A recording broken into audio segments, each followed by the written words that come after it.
Nous sommes maintenant chez M. Delphis Pelletier. M. Pelletier qui est un bricoleur et j'en veux pour preuve ce magnifique petit moulin à vent que nous avons à côté de nous présentement. Vous l'avez construit à quel moment, votre moulin, M. Pelletier? Ça fait une couple d'années que j'ai fait ça. C'est une spécialité, ça, chez vous, que de faire des moulins à vent? On envoyait chez les papiers, puis je l'ai fait. Mais votre moulin ici, là, qui est tellement solide, vous me dites, d'abord, il vous donne la vitesse du vent. Il peut bouger pour donner la direction aussi? Ah, ben le cas qui vente, là. Oui. C'est le vent au-dessus qui fait tourner. Ah, oui, oui. C'est ça qui contrôle. Oui. La pression du vent quand il vente.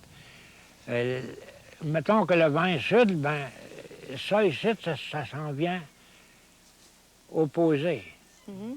Vois-tu, ça amène toute la roue tout le temps. Ça conduit la roue au vent tout le temps. Là. Et puis l'intérieur, là, qu'est-ce qu'il y a là-dedans? Je vois que vous avez une petite fenêtre, une porte. Ah, Est-ce c'est qu'il y a vide, quelque ça. chose? C'est vide, ça. Ça donne quoi, cette fenêtre-là? Ben, c'est pour réparer si ça n'a qu'à briser le top ici, là. Mais vous l'enlevez comment, votre fenêtre? On l'ôte les clous, là, puis on enlève tout ça, là. Ah, vous avez deux clous de chaque côté? Ah oui. Puis vous Ça, les enlevez? Ça, on enlève la vitre, puis on enlève toute la côte. Ça vous permet Et d'aller ici, dedans. le Puis côte, en bas? non, le côte reste là. C'est la porte qui rouvre, c'est à des pentures. On rouvre la porte, ici. Puis vous allez à l'intérieur pour... Ben oui, pour aller réparer, si une botte venait à rouiller, à pourrir quelque chose, hein, c'est pour en mettre une neuve. Et puis, s'il n'y a pas d'entrée qu'on peut aller, il faut bien avoir une ouverture, quelque part, pour être capable d'aller. Ouais. Ce mouvement de rotation-là, Ouais. qu'est-ce qui l'amène comme ça, là? Qu'est-ce qui fait que ça peut tourner de même, là? Ben, on va...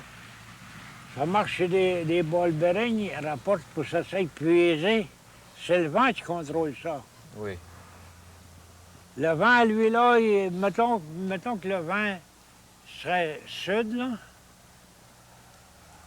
Ça, ici, ça s'en va au nord, de même. D'accord. Monsieur Pelletier, si vous voulez, on peut peut-être passer dans votre atelier aussi, parce que je sais que vous avez des tas de choses à nous montrer là-bas et des travaux en train. Vous êtes en train de faire quelque chose là, dans votre atelier, je pense.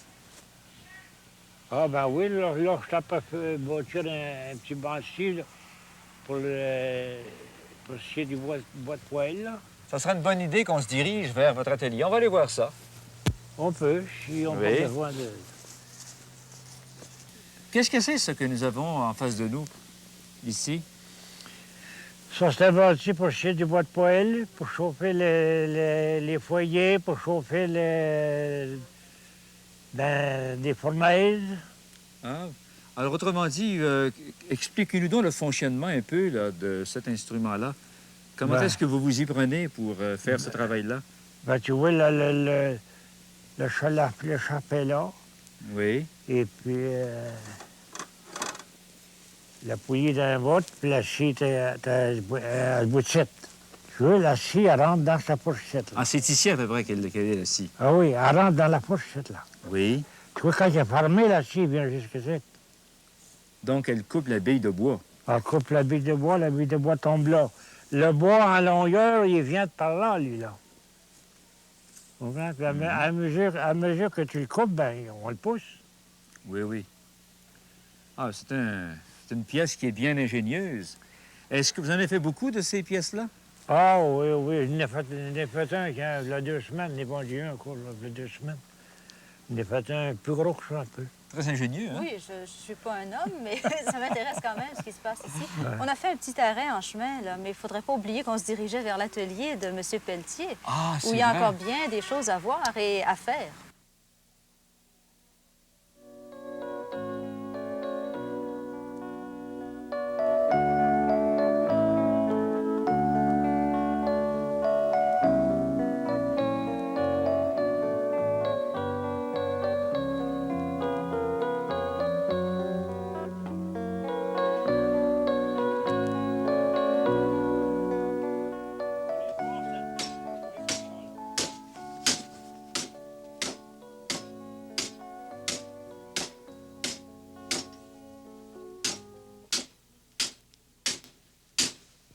Pour vous, Monsieur Pelletier, le travail, c'est la santé. C'est très important pour vous de travailler, n'est-ce pas? Ah, et rester à rien faire, moi, je m'ennuierais à la mort. Ah, je creverais de suite. Au fait, on ne l'a pas dit, mais vous avez quel âge? 83, là. Au 5 d'avril, là. Au printemps, là. Mais 83 vont être finis. Et avez vous êtes 84. solide comme un chêne.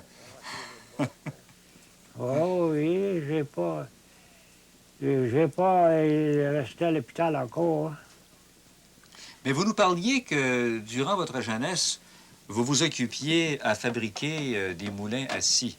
On faisait des moulins à scie, puis on travaillait de la forge, puis on faisait les chevaux. Puis on faisait des sleighs, puis on faisait des cabooses. Puis... Est-ce que vous trouvez que ça a bien changé depuis ce temps-là? Oh, mon Dieu, ça, c'est vraiment pas croyable. C'est vraiment pas croyable. Mais est-ce que vous vous ennuyez de cette façon de vivre d'autrefois ou si vous vous habituez bien à la façon moderne? Ah, je me dire, je voudrais bien... Il y a des fois, là, que je... J'ai besoin des affaires que j'avais pour travailler ici, tu sais, puis je l'ai plus. Il y a des choses qui se retrouvent plus? Ah non, ben, ça fait trop longtemps, hein, je ne l'ai plus, j'ai vendu tout ça. Mais on travaillait fort, bien fort. 10, 12, 14 heures par jour, tu sais.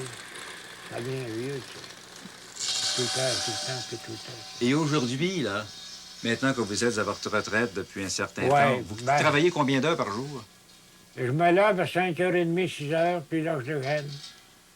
Et puis à 7h, 7h30, là, je m'en viens ici, puis je commence à travailler. Quand je ne suis pas dans la boutique, c'est dehors. Notre jardin, on fallait arroser ça tout l'été. À toute minute, on fallait arroser le jardin. C'est un rythme de vie qui n'a pas énormément changé, en fin de Ah. compte. Moi, j'ai 33 ans. J'ai tenu une boutique de forge 33 ans. Puis j'ai mouvé des bâtisses 30 ans. Mais vous n'avez pas toujours vécu au Manitoba, je crois. Ah, moi, je suis arrivé ici 2 ans avant la première guerre de tout en 14. Il y a longtemps de ça. Ça fait longtemps, hein? 2 ans, j'ai été ici. Puis, à un moment donné, quand j'ai dit, moi, j'ai dit, je me retourne. Je me retourne chez nous, ouais. Puis, je m'en vais là-bas, mais je suis ennuyé, crème. Ah, ben.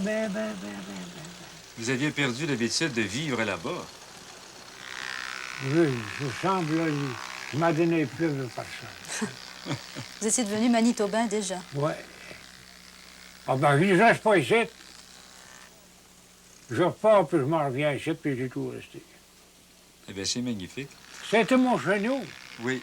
Mais si t'es venu ici, c'était mon chez nous. Tu vois, j'ai parti, j'ai pas été bien longtemps, 2 ans, puis j'ai retourné, j'arrivais là-bas, j'étais étranger, puis je m'ennuyais à la mort. Tu sais, j'ai dit, je m'en retourne.